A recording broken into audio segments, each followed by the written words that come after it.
Long regarded as a can crusher, Sean O'Malley has silenced thousands of critics after a string of career-defining wins against top dogs, becoming the UFC bantamweight champion in the process.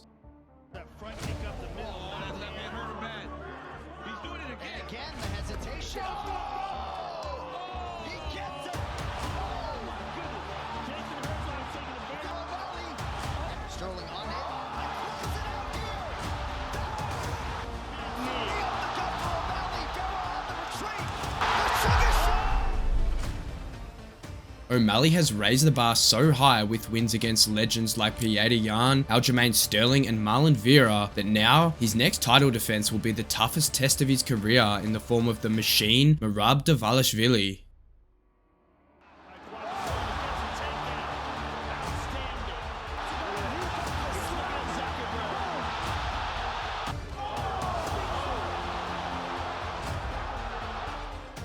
Who will come out on top in this good old elite striker versus elite wrestler matchup at UFC 306? Let the countdown to chaos begin. Merab Dvalishvili started his professional MMA journey in 2014, piling up a 6-2 record in his first 3 years. He was very good, but nothing elite, and if it wasn't for a spinning back fist KO of the then undefeated and now one of the finest bantamweights in the world, Rafael Stott at Ring of Combat 59, he wouldn't have made it to the UFC so early in his career. You go to the UFC! That makes it 7-2. Yeah, Merab! Dana was scouting for talents that night, and his eye was particularly on Stotts, but Dvalishvili stole the show and the UFC contract a few minutes after the spectacular knockout. So obviously when I go backstage and I make a decision and tell somebody that they're getting the UFC contract, they get excited, the family gets excited, and everybody goes crazy. This would be probably the most unique celebration ever. You're in! You're in!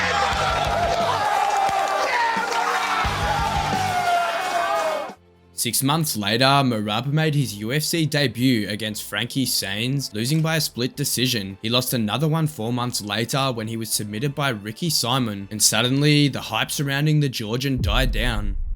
2 losses to kick off your UFC career is never an ideal scenario, and there was only one reason Merab was lucky enough to bag more UFC fights. He was training under the tutelage of Matt Serra, one of Dana White's closest friends. The Georgian made the most of his opportunity, winning 6 fights in a row over the next 3 years, but all by decision. And by the time Merab produced his first TKO win in the UFC against Marlon Moraes in September 2021, he proved that he was ready for a UFC title shot, but there was one serious hurdle standing in his way.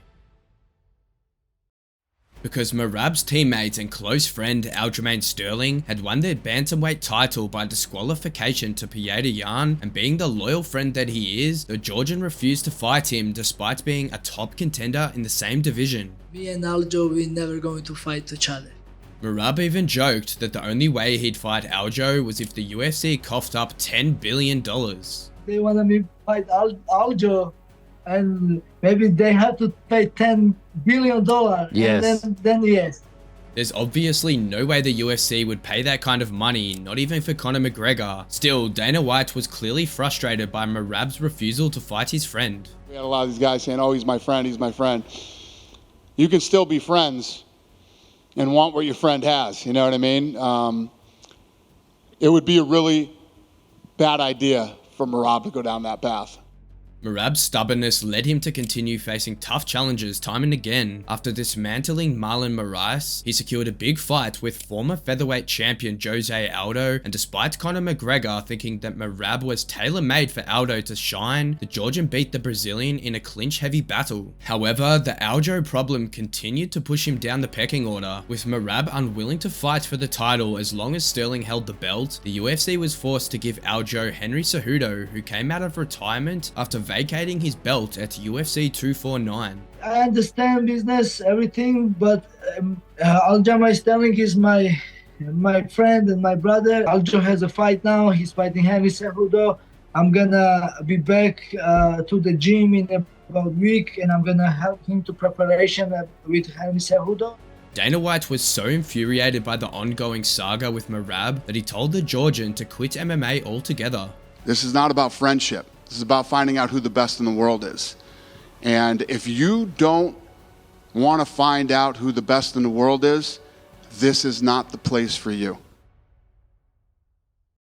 Nevertheless, Merab continued to play Robin to Aljo's Batman, helping him defend his belt against the likes of Pieta Jan, TJ Dillashaw and Henry Cejudo. And while Merab was willing to wait, MMA fans began calling Aljo out for stalling and potentially derailing his friend's career. The pressure pushed Aljo into making a big decision, a move up to featherweight after his 4th title defense. However, Merab's breakthrough was about to come, and in 2023, he made himself undeniable when he fought Pieta Jan in March. In the fight, Merab set the record for the most takedown attempts in a 5-round fight at 49 attempts. He succeeded in taking Jan down 11 times, and he went on to win the fight by a unanimous decision. A couple of months later, Sterling beat Henry Cejudo and then faced off with who was going to be his final challenger before a featherweight move, Sean O'Malley. Merab was also in there, but only to steal O'Malley's Thriller jacket. But if he can steal the jacket, why not the belt? I stole his jacket, so let's see if I can steal his belt now. 3 more months later, and to everyone's surprise, Sterling was knocked out cold by Sean O'Malley at UFC 292. The change of guard signaled a potential Merab title shot, but since the Georgian had fallen out of favor with the UFC by then, Marlon Vera jumped the line to face O'Malley instead of him. Merab instead fought Henry Cejudo in a potential title eliminator, and he beat him by a comfortable decision at UFC 298, even picking him up on his shoulders and slamming him like he wasn't an Olympic gold medalist in freestyle wrestling. Picking up Henry Cejudo, getting him on his shoulder, walking him across the octagon, dumping him on the canvas, having a conversation whilst trying to choke out Henry Cejudo, chatting away to Mark Zuckerberg.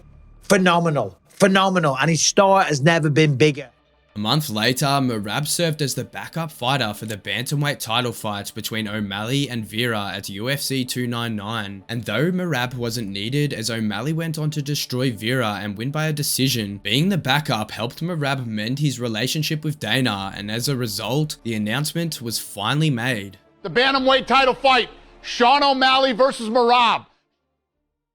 Sean O'Malley's entry into the UFC was quite like Merab's, but everything else pointed out how he was one of the UFC's favorite prospects, and for solid reasons. After making his professional debut in 2015 and racking up 7 straight victories, O'Malley earned a UFC contract thanks to his thunderous knockout of Alfred Kashakian on Dana White's Contender Series in 2017. The win had both Dana and occasional commentator Snoop Dogg buzzing with excitement.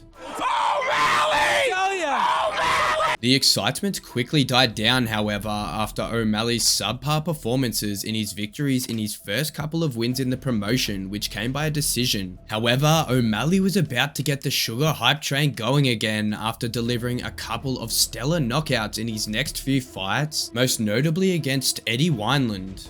I felt like I was, really the main attraction for this card. In my opinion, the best walkaway KO I've ever seen.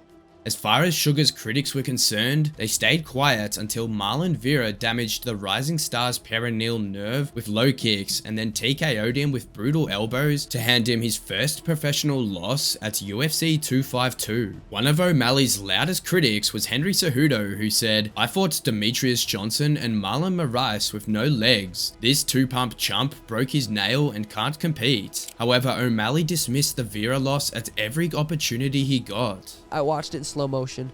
His toe, his big Ecuadorian toe, hit my perennial nerve right here. It shut my foot off. My foot was completely numb. I was still piecing it up. Like, I was out striking him with one foot. I blitzed him. Shouldn't have done that. My foot wasn't working. Blitzed him, hit him with like a 3-piece combo. Went to step back on my foot, but my foot didn't work. I fell down. Fight's over. Nobody would buy his quote-unquote excuse, not even after he thumped Thomas Almeida and put a bad beating on Chris Mutino at UFC 264. I think Sean O'Malley's just a boy, and I would love for the opportunity to, to expose him for what he is, a clown. He's the jester of the bantamweight division. Everybody knows who he is, but, when he turns around, everybody's laughing at him. At the time, the biggest knock on O'Malley was that he was facing easy opponents to inflate his record. I think O'Malley never fight for one guy like top in the division, you know.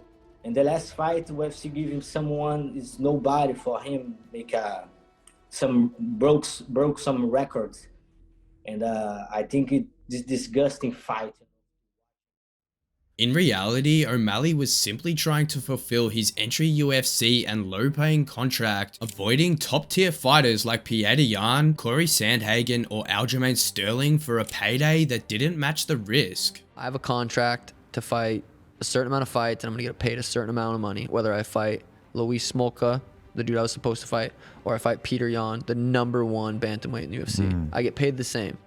Despite getting paid less, O'Malley finally started to move up the ladder as he felt confident in his abilities. He first took out Raulian Paiva, then had an unfortunate no contest against longtime contender Pedro Munoz after an eye poke, and he then shocked the MMA world by accepting the biggest fight of his career and was booked to fight Petr Yan at UFC 280. O'Malley had a solid 15-1 record by then, but Yan only had harsh things to say about him. Sean is a UFC project and Conor wannabe. O'Malley didn't mind the Conor jibe, however. He's had a pretty sweet career, so yeah, I think it's someone, not too bad to look, I'm gonna smash Peter. How about that? Is that a better answer? Yan wasn't confident that O'Malley could smash him. Do you feel skill-wise like he is on your level? So it's not. I don't think we're on the same level. I believe I'm better fighters than him, and in all aspects, But things took a drastic twist when the two entered the cage. As soon as the cage door closed, it became clear that O'Malley was no easy target. He stood toe-to-toe with Yan, delivering powerful shots and turning the bout into an absolute war. The fight was incredibly close, but after 3 grueling rounds, O'Malley secured a narrow victory by split decision. It was at that moment that people began to see O'Malley for what he truly is, a championship-level fighter. Sugar Sean O'Malley, take a bow. You passed the test with flying colours. Despite O'Malley passing the test with flying colours, the critics questioned the authenticity of the split decision. Even Yan thought he was robbed. O'Malley couldn't care less. I mean, I'm sure there's still people out there, but I think I answered, kick his legs was the first one. Now it was, well, you can't just kick his legs. We'll take him down. Peter kicked my legs, took me down, still won. So, I'm answering questions little by little. A few months later, O'Malley earned a shot at bantamweight champion Aljamain Sterling, who was full of praise for the young man before the booking. I always acknowledge, Sean has had serious skill. I acknowledge that we don't know how tough he is.